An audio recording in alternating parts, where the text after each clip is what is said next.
Gosh, I'm almost a virgin. I haven't done this in like forever and ever and ever. It feels like anyway. Hello, everybody. It is evening time. You can sort of see the evening from the window. And I was just on the computer after Dr. Dane here's Restoring Hope class. This was a 10 out of 11 or 9 out of 10 or something along those lines. The conversations in it have been absolutely amazing. If you look anywhere online about restoring hope, you'll be able to see it. The conversations have been running very, very, very deep. I've had more insights and more awarenesses over the last week and a half with Dr. Dane than I have had in a very long time. And so when I have these deep awarenesses, I am able to look at the world or a situation or whatever and see something entirely different. In this particular exploration, he's been talking a lot about personalities. There's a lot coming up in the world about personalities. If you've taken any recent Access Consciousness classes, there's a lot of talk about personalities. And even if it's not Access Consciousness, sorry for the dinging, even if it's not Access Consciousness, there's a lot of talk in the world about personalities. Because how often are we truly being genuine, being present, being there? And how often are we actually playing out the stories, the past experience, the history, the whatever else we might have decided about ourselves rather than what is? And so I was looking at that, and I was looking today, he spoke deeply about vulnerability. And in vulnerability, you gotta, when you're present in a situation, when you're present and you see where it is that you're functioning from, you can notice so much. You can see where you might have gone running through and creating. You can see where you've stopped yourself. You can see what else is available and what else is possible if you possibly might choose something different. And in just, listening and being there on the call and then hopping onto my Facebook, I saw a memory and it really struck me. And this memory is from a book that everybody knows, I think, around the world, The Little Prince. It's a little section in it that I thought was absolutely phenomenal. But it really speaks to how often we cut off possibilities, how often we cut off receiving, how often we're not willing to see what is and what's available because we are so busy defending this personality, this thing that we have decided we are that keeps us separate from everything and everyone else in the world. And if we would allow ourselves to be vulnerable the way Dane was inviting us to, or if we would allow ourselves to be willing to look at what is, we'd have an entirely different experience. He said, let yourself cry. And I was noticing many, many years ago, I went to a therapy session actually, it was a workshop.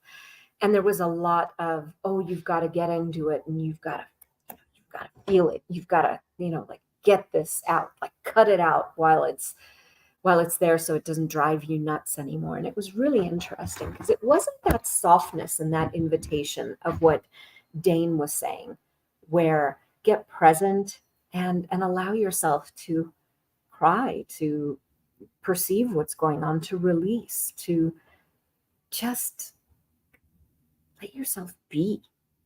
And rather than just that softness, what I was invited to in that session, or that whatever the workshop that was to really get into it and relive it, not from a gentle place, but more from get into it, beat that pillow, scream your screams, and whatever it was. It sent me, I think I was 20 or 21 maybe at the time. And it sent me into a downward spiral that lasted the better part of probably about 15 years, um, where I just, the day after, it was like I was hit by a Mack truck, is the way I explained it. I couldn't even hold my head up. I slept for probably 20 something hours out of every single day. I ended up being medicated, diagnosed, all that good stuff.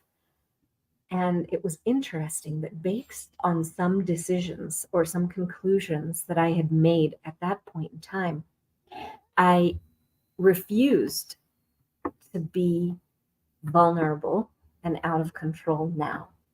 It was as if I do that, I don't know what could happen.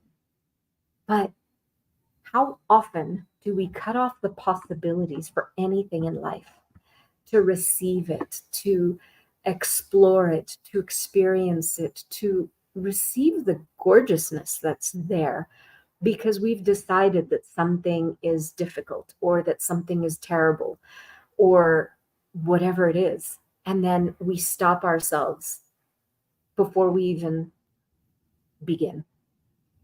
So rather than allowing myself to be vulnerable, though I've often asked to be vulnerable, and I'm far more vulnerable now than I ever was before, but there was such an invitation in what Dane was inviting us to. And I was like, no, I can't let go, because if I let go, who knows if the well of tears would ever stop. And yet, I know that's not the case. I know there's something else that's available. I know there's something else that's possible. Listening to that Restoring Hope series, or running some of the processes, or just being present and allowing myself to grieve, to release, to be present, can change everything. So I wonder, where have you possibly cut off your experiencing, your living, your fullness of life that actually allows you to thrive? Um, where have you not allowed yourself to be the gloriousness of everything? And what if you wouldn't stop yourself anymore?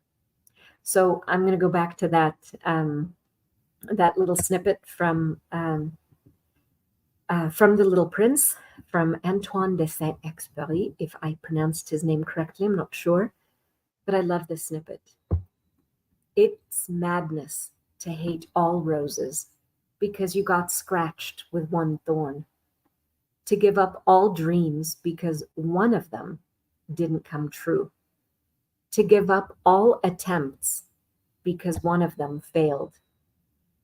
It's folly to condemn all your friends because one has betrayed you, to no longer believe in love just because someone was unfaithful or didn't love you back, to throw away all your chances to be happy because something went wrong.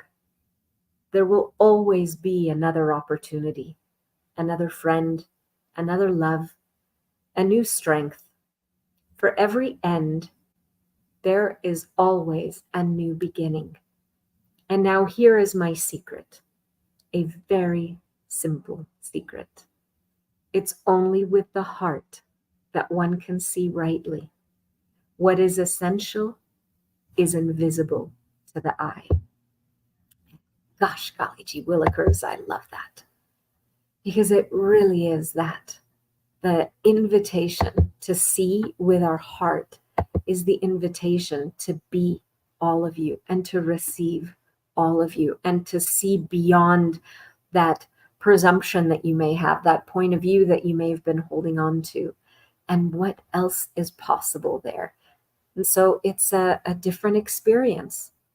Who are you today? If you'd allow yourself to explore and to experience and to experiment, who would you be?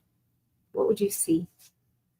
What would you allow yourself to begin to experience? So I don't know what the next few days are going to be like for me, if I'm going to be a puddle of tears or what. But you know what? I admire that vulnerability that I saw in Dr. Dane so much, I've seen it in Simone Milasas, one of my favorite people in Access as well. There is such courage in that presence and in that being willing to step in and be present with everything. So, all the personalities that you have erected and created, and all the structures that you have held onto to create you as autonomous, as separate, as lonely, as, or I don't know if lonely, but alone and apart. All of those, would you be willing to destroy and uncreate them all? Right and wrong, good and bad, pod and pock, all nine, shorts, boys, provads, and beyonds. And I just mentioned the clearing statement from Access Consciousness. So you can head to theclearingstatement.com to get information about that. And that's it. See you when I see you. And how does it get even better than that? Bye, y'all.